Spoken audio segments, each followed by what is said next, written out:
Salut tout le monde, bienvenue sur le 14e épisode de la série pour créer un jeu en 2D facilement sur Unity. Aujourd'hui, on va ajouter une fonctionnalité relativement simple, une sorte d'extension à des choses qu'on a fait il y a pas mal d'épisodes maintenant, c'est la possibilité pour notre joueur de récupérer de la vie. Donc notre joueur, aujourd'hui, il peut être blessé par un ennemi, il a une représentation visuelle de sa vie, il a donc cette fameuse barre de vie qu'on avait ajoutée, mais aujourd'hui, ce joueur, il ne peut que perdre de la vie, il n'a aucun moyen d'en récupérer. Et donc aujourd'hui on va lui laisser cette possibilité, et le fait d'ajouter cette fonctionnalité va nous ouvrir la porte à pas mal d'autres choses qu'on va pouvoir ajouter, notamment la possibilité pour le joueur de perdre la partie, d'avoir un écran de game over, qui lui permettra de relancer le niveau, ou alors de revenir au menu principal, ou de quitter carrément l'application. Donc pour permettre à notre personnage de récupérer de la vie, le concept est très simple, vraiment. Je sais qu'il y a pas mal de personnes qui ont ajouté de leur côté cette fonctionnalité, ou du moins qui ont essayé, et cette vidéo elle va aussi donner la possibilité aujourd'hui aux personnes qui sont allées un petit peu plus loin que mes tutoriels, de pouvoir un petit peu se corriger pour ceux qui auraient ajouté déjà cette fonctionnalité. Donc pour ajouter un power-up, comme on va appeler ça, donc c'est simplement un bonus en fait pour notre personnage, on va lui ajouter un visuel, on va ajouter quelque chose dans la scène qui va représenter un élément que le personnage va pouvoir ramasser pour récupérer de la vie. Cet élément visuel, je vous le montre, c'est cette superbe sprite sheet de cœur que j'ai réalisé spécialement pour cette série, spécialement pour vous. Quand on voit la sprite sheet comme ça ressemble pas à grand chose, je suis d'accord avec vous, mais en fait ce que ça représente c'est un cœur qui va tourner sur lui-même. Donc c'est un petit peu ce qu'on avait pour la pièce. Si je retrouve la sprite sheet, je vais ouvrir ça tout de suite, c'est à peu près ce qu'on a ici. Donc là c'est pareil, on voit la pièce et on a l'impression que la pièce tourne sur elle-même. Donc de mon côté, je vais simplement faire un glisser-déposer de cette sprite sheet dans Imports. Je vais ensuite aller dans Imports, je vais chercher la sprite sheet que je viens d'importer, donc elle s'appelle Earth Sprite Sheet Cut. Le texture type c'est du sprite, on est en 16 par 16. On a plusieurs éléments, donc on va se mettre en multiple, vous commencez à avoir l'habitude des configurations de sprite sheet, on en fait assez souvent maintenant. Le filter mode en point no filter, pas de compression, on peut faire apply et ouvrir le sprite editor. On va faire notre slice, comme d'habitude, on va découper cette tile sheet en sous-éléments, donc vous pouvez aller ici dans slice, type grid by cell size, je vous l'ai dit, c'est du 16 par 16, on fait slice, on peut passer en mode noir et blanc, ce qui nous permet de vérifier que tous les éléments sont bien centrés dans les différents carrés, ce qui a l'air d'être le cas. Donc on peut faire un apply, on peut fermer ça, et notre sprite sheet est maintenant configurée, vous voyez qu'elle est découpée en sous-éléments. Si j'ouvre la preview, on devrait voir voilà, le cœur, comme vous pouvez le voir ici, et l'animation est déjà pas trop mal. On va ajouter cet élément dans notre scène, et on va l'animer. Alors je vais supprimer la pièce, histoire d'avoir un peu de place. Je vais faire un glisser-déposer du premier élément de ma sprite sheet. Je vais simplement le glisser ici.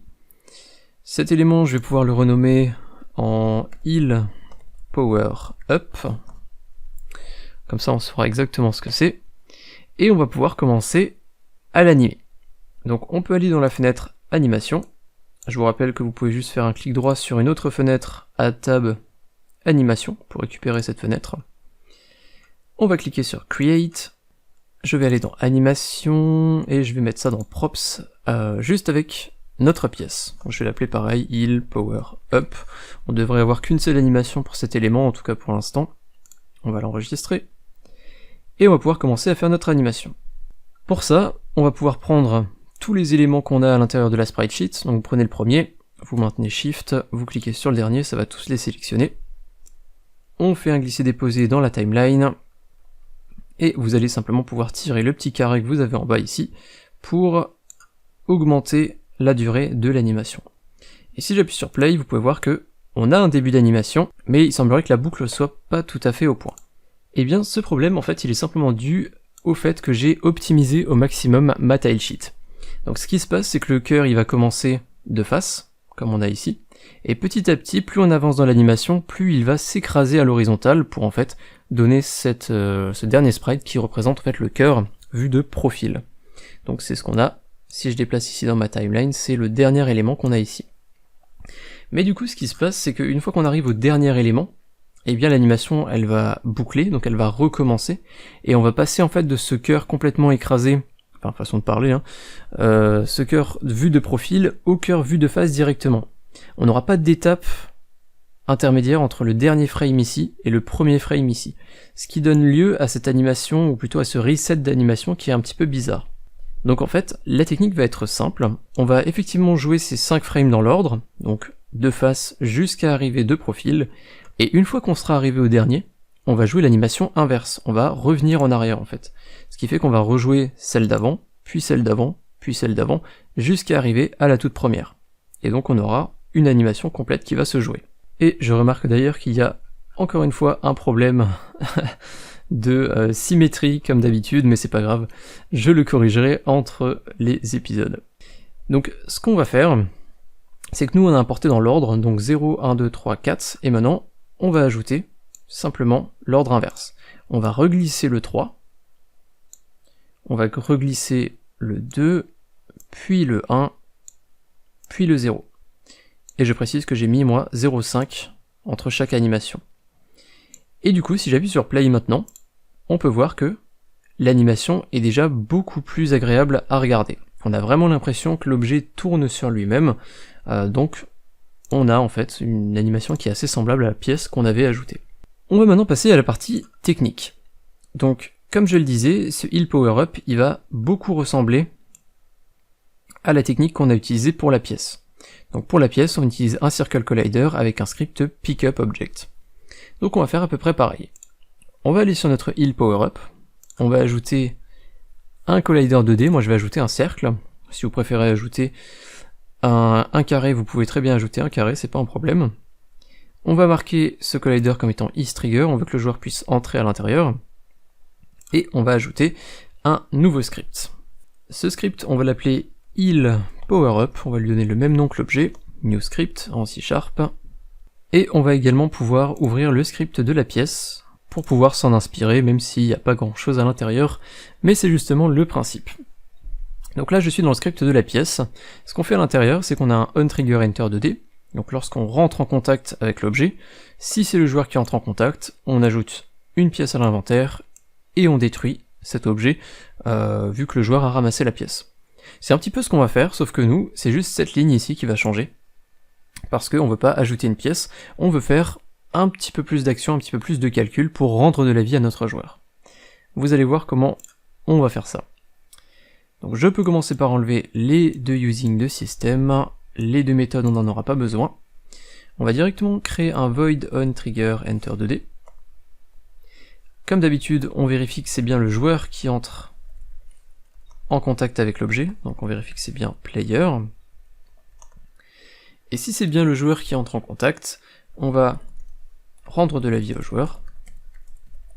Et ensuite on va faire un destroy GameObject pour supprimer le power-up de la scène.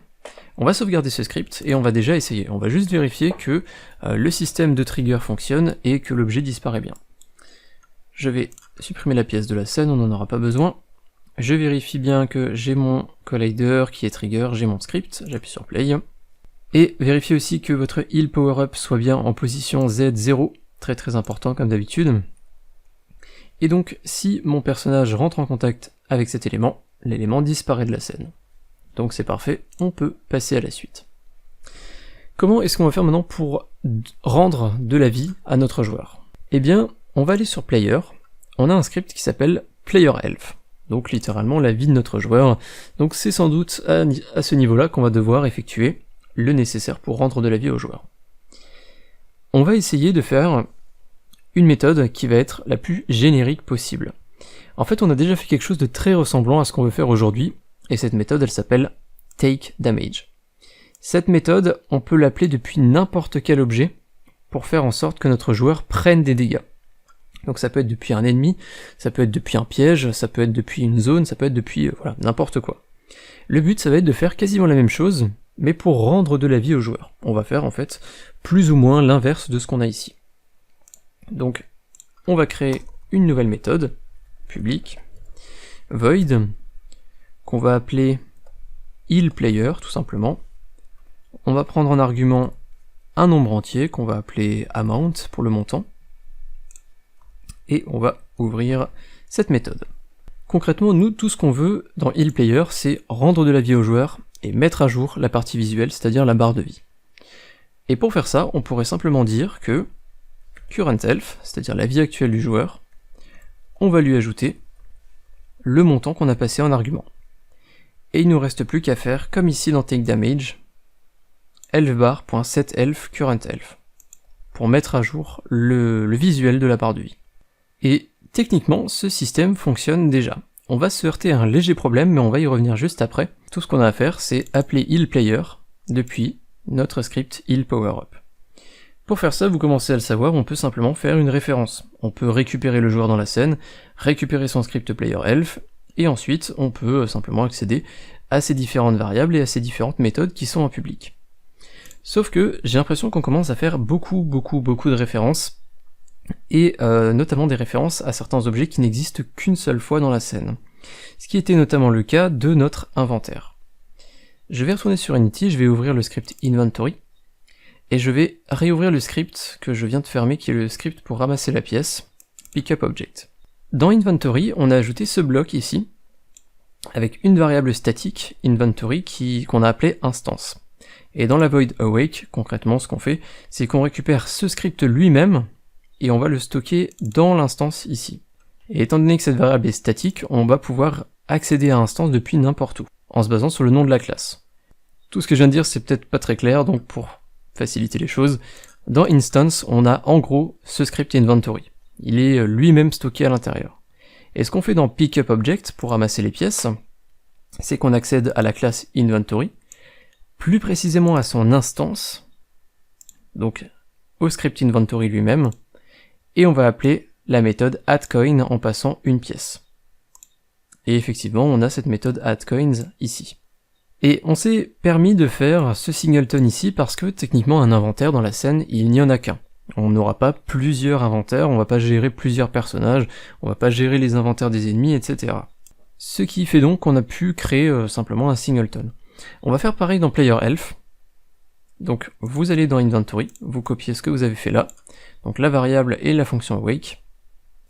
Et dans PlayerHealth, au-dessus de voidStart, on va simplement coller tout ça. On veut pas un public static inventory, nous on veut un PlayerHealth, vu qu'on est dans PlayerHealth. On peut garder le nom instance, moi j'ai l'habitude d'utiliser toujours le même mot-clé. Au niveau du log warning, on va dire il y a plus d'une instance de PlayerHealth dans la scène, au cas où effectivement on aurait cette erreur qui apparaîtrait. Et c'est tout ce qu'on a à faire. On peut sauvegarder PlayerHealth. Comme je le disais, vu que maintenant PlayerHealth est un élément unique, on n'aura jamais deux fois le script PlayerHealth dans notre scène. Si c'est le cas, c'est qu'il y a un problème, et on sera prévenu avec le debug.logwarning. Du coup, vu qu'il n'y a qu'un seul script PlayerHealth, on va pouvoir simplement, depuis healPowerUp, faire une référence à la classe PlayerHealth, et on va accéder plus précisément à son instance, donc c'est concrètement le script qui est sur le joueur, et on va pouvoir appeler la méthode healPlayer. Et healPlayer, comme on l'a vu, ou comme on l'a ajouté nous-mêmes, nous demande de passer un argument de type int qui va être amount, donc en fait le montant de points de vie à rendre. Et on va donc pouvoir créer simplement une variable, qu'on va mettre en public, une int, et on va l'appeler healthPoints. Et on va passer healthPoints en argument de healPlayer. On peut sauvegarder, retourner sur Unity, et on va déjà avoir un premier système fonctionnel. Je vais aller sur mon healPowerUp, je vais pouvoir fermer ça, et j'ai ici maintenant ma variable healthPoints. Donc ici je vais pouvoir définir combien de points de vie va me rendre cet objet. Je vais mettre 50 par défaut, on va peut-être mettre 10, 50 c'est peut-être beaucoup. Je vais appuyer sur Play, je vais choisir mon joueur pour qu'on puisse garder un œil dessus dans l'inspector, et plus précisément sur PlayerHealth qu'on a ici. Donc on voit qu'actuellement mon joueur il a 100 points de vie, current health, et ses points de vie max c'est 100. Donc en fait j'ai 100% de mes points de vie. Si j'appuie sur la touche H de mon clavier, je vous rappelle que je prends des dégâts. J'ai une méthode, enfin j'ai plutôt une condition, dans Player Health, dans ma fonction update qui me permet de prendre des dégâts si j'appuie sur une certaine touche. On n'a jamais enlevé cette méthode. Et donc comme je le disais, voilà, le fait d'appuyer sur cette touche va m'enlever des points de vie, donc ça va me permettre en fait simplement de tester. Donc si maintenant je rentre en contact avec ce cœur, vous voyez que mes points de vie au niveau de la barre de vie ont augmenté, et je suis bien passé à 90 points de vie sur 100. Donc le power-up que je viens de ramasser m'a bien donné des points de vie. Donc ça fonctionne parfaitement bien. Le seul petit problème qu'on a maintenant, c'est que si je relance, vous voyez que mon joueur il a 100 points de vie sur 100, mais si je rentre en contact avec ce power-up, mon joueur il passe à 110 points de vie sur 100. Et donc là, on a un certain problème de logique. Le joueur ne devrait pas pouvoir avoir plus de points de vie actuellement qu'il n'est censé en avoir au maximum. Donc ça, c'est un petit bug qu'on va corriger dès maintenant. C'est simplement dû au fait que dans Player Health, dans la méthode healPlayer, eh bien on peut le dire bêtement, une addition. On prend la vie actuelle et on ajoute le nombre de points de vie que nous a donné le cœur. Sauf qu'on vérifie pas que notre joueur est déjà au maximum de ses points de vie. Donc il va falloir qu'on ajoute simplement une petite condition pour que nos points de vie actuels ne dépassent jamais les points de vie maximales du joueur. Alors en réalité il y a deux techniques pour faire ça. Celle qui revient le plus souvent, c'est dans la fonction update, de vérifier si la vie actuelle est supérieure à la vie maximale du joueur, on va dire que la vie actuelle est égale à la vie maximale.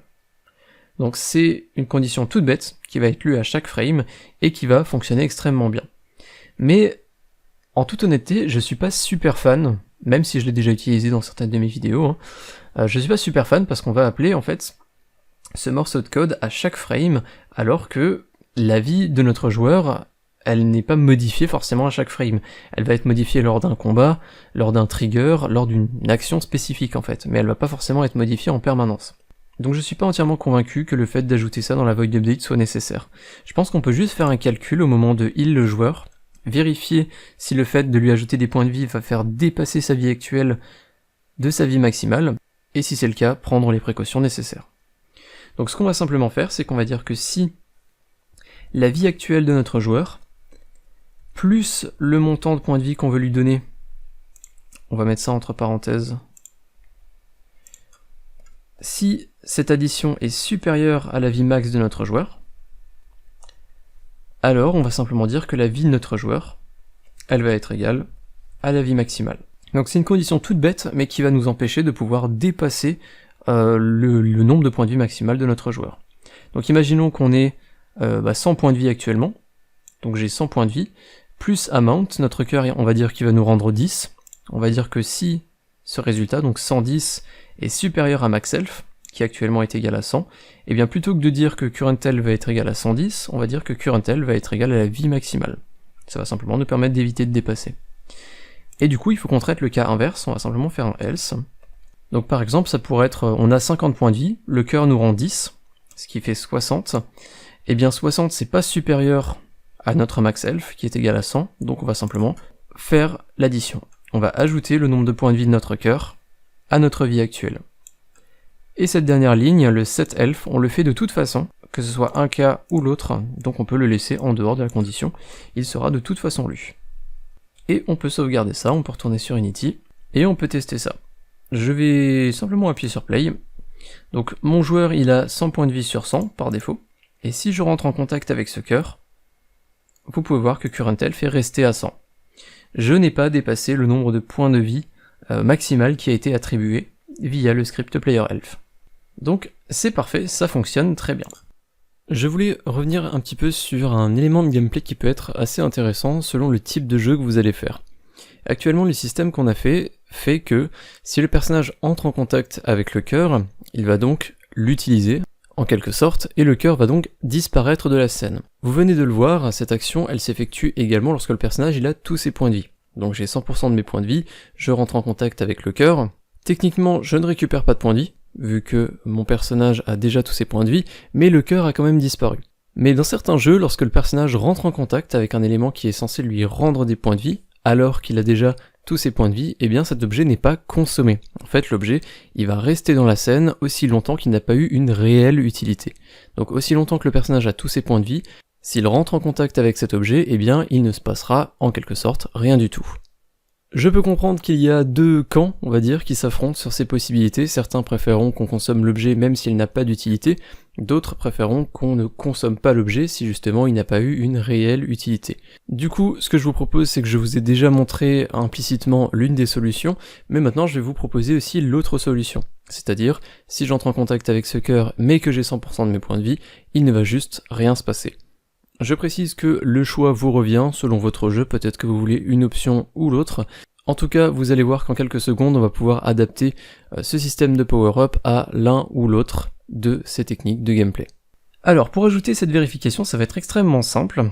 Vu que Player Elf possède maintenant un singleton, eh bien je peux simplement dans Heal Power-up, avant d'appeler simplement Heal Player et de faire le destroy, je peux ajouter une condition, et je vais dire que si Player Elf.instance.currentElf est différent de playerElf.instance.maxElf, alors on va lire ces deux lignes. Et c'est tout ce qu'on a à faire. Donc en gros, si la vie actuelle de notre joueur n'est pas égale à la vie maximale, ça veut dire que le joueur n'a pas tous ses points de vie, et donc il peut ramasser l'objet. Par contre, si on a la condition inverse, c'est-à-dire que si la vie actuelle du joueur est égale à la vie maximale, eh bien, on ne va pas lire ces lignes, on ne fera donc pas de heal sur le joueur, et on ne détruira pas l'objet de la scène. Et on va simplement pouvoir tester ça. Je vais prendre mon heal power up, et je vais le dupliquer en plusieurs fois pour qu'on puisse faire tous nos tests d'un coup. Alors vous voyez aussi que certains éléments passent derrière des objets de la scène, on va y revenir dans un instant. Donc j'appuie sur play. Mon joueur a 100% de ses points de vie, current elf 100, max elf 100. Si je rentre en contact avec ces cœurs ici, vous voyez qu'il ne se passe absolument rien. Simplement parce que j'ai tous mes points de vie. Par contre, si mon personnage perd des points de vie, et qu'il rentre ensuite en contact avec ces objets, le premier va me rendre 10 points de vie, le deuxième 10 points de vie. Par contre, maintenant je suis de nouveau à 100 sur 100, donc je vais pas ramasser ces éléments. Et je pense qu'on a maintenant fait le tour du système principal. Comme vous pouvez le voir, c'est quelque chose d'extrêmement simple. Pour ceux qui ont ajouté ce système de leur côté, j'imagine que vous n'êtes pas passé par un système de singleton, vu que c'est un concept qui est un petit peu plus avancé malgré le fait que j'en ai parlé. Mais je pense qu'on va tout doucement passer certains de nos scripts en singleton justement parce que techniquement ils ne sont dans la scène présents qu'une seule fois, et donc je ne vois pas trop l'intérêt de faire une référence et de récupérer dynamiquement l'objet à chaque fois. Mais bon, on y reviendra je pense plus tard et on ajoutera ces fameux singletons lorsqu'on en aura besoin. Pour terminer cette vidéo, je vais prendre mon heal power up, je vais aller dans son sprite renderer, je vais passer le order in layer à 5, simplement pour qu'il soit affiché par-dessus les autres objets de la scène, et je vais d'ailleurs faire pareil pour la pièce. Donc je vais choisir ma préfab coin dans project, et je vais passer le order in layer à 5, tout simplement. Ce heal power up, on va en faire une préfab. On peut juste faire un glisser-déposer dans le dossier préfab. Et je pense qu'on a terminé cette vidéo. Il ne vous reste plus qu'à ajouter ce heal power up à des endroits stratégiques pour avantager ou donner une chance supplémentaire à votre joueur dans des zones qui pourraient le mettre en danger. Et c'est donc tout pour ce 14e épisode de la série pour créer un jeu en 2D sur Unity. Si vous avez apprécié cet épisode ou que vous appréciez plus généralement la série ou la chaîne, sachez que vous pouvez me soutenir via les plateformes Tipeee ou Utip. Vous pouvez simplement faire des dons sur ces deux plateformes et ces dons vont contribuer à la création des différentes vidéos de cette chaîne. Je précise également que Utip est une alternative entièrement gratuite, vous pouvez regarder volontairement des publicités, ce qui va générer quelques centimes qui me reviendront. Pour plus d'informations sur Tipeee ou Utip, vous avez de toute façon les deux liens en description. Un grand remerciement à tous les tipeurs du mois dernier affichés à droite de l'écran, et tout particulièrement à Sally1, MaxP, Only, Tenno, Spyprog et Darude012. Je vous dis à très bientôt pour le 15e épisode de la série 2D sur Unity ou pour d'autres vidéos sur la chaîne. Salut!